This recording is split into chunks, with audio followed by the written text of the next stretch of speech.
How is it that 300 million people until today are mesmerized by the stand of a man who lived 1,400 years ago? How is it that they are still enamored by the words of this man, fascinated by the stand of this man? How is it that they take this man until today as their role model? Let me set the scene for you in order for us to understand who this man was. 570 AD, Arabian society is fueled with ignorance, with injustice, with tyranny, and with cruelty. This man's grandfather, by the name of Muhammad, rises in Arabia. He is able to alleviate all these forms of injustice. The cruelty is removed. The tyranny is now vanished. He is able to establish principles by which every human being can live, Muslim and non-Muslim alike. 50 years after Muhammad's death, the same ignorance returns. The same injustice is now returned. It's fueled the whole Arabian state. Tyranny everywhere, cruelty everywhere. Racism is now part and parcel of that society.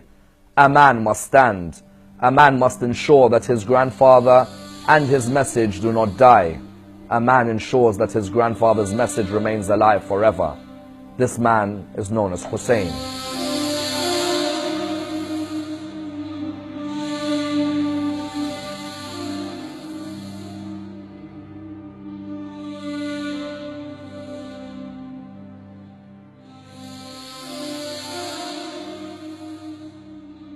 Hussain transcends religion. His call transcends the Muslim and the Christian, the Jewish and the Buddhist, the Sikh and the Hindu.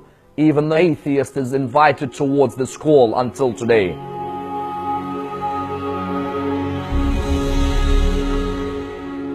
I have left the world for the sake of you, and I have orphaned my children so that I may see you.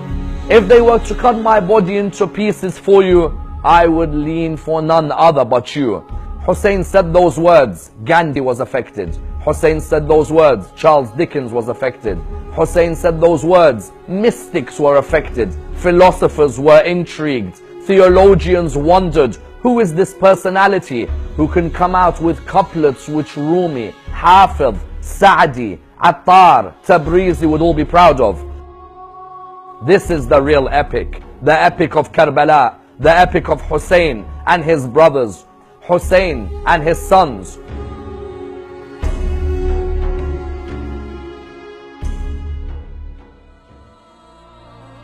He looks towards his Lord while he lies on the ground. His words reverberate in the heart of every believer. Oh my Lord, what did I find when I lost you? And what did I lose when I found you? If they cut my body into 1,000 pieces, each piece would call out its love for you. That Hussain is the embodiment of patience. That Hussain is the embodiment of dignity. That Hussain is the embodiment of bravery. That Hussain is the embodiment of valor. Today ask yourself, how can you put Hussain in your life? Whether you are Muslim, Christian, Jewish, Hindu, Sikh, atheist, all of you can take Hussain as your role model in life. All of you are able to take this man and his stand as a stand in your life today.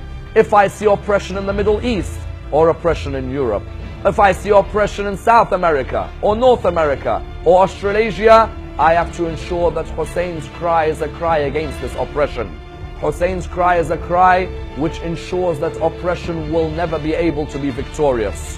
When all these great mystics and theologians and philosophers, when they all went towards their grave, there was only one man who they remembered. They remembered the stand of Hussain. Try and take the stand of Hussain into your life and allow that stand to remain part of the life of every human being forever.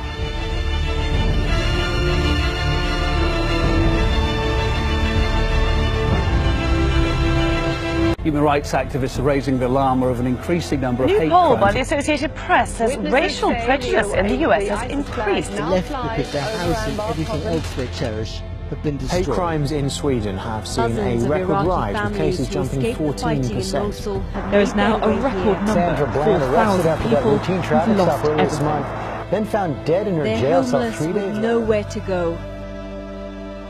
Hussain stood up for truthfulness. He was a leader who sacrificed his life for truthfulness and honesty. Hussain taught millions of people after him that there's only one choice, life with honor. He made out a cry that reverberates throughout centuries. He said, "Be free in this world."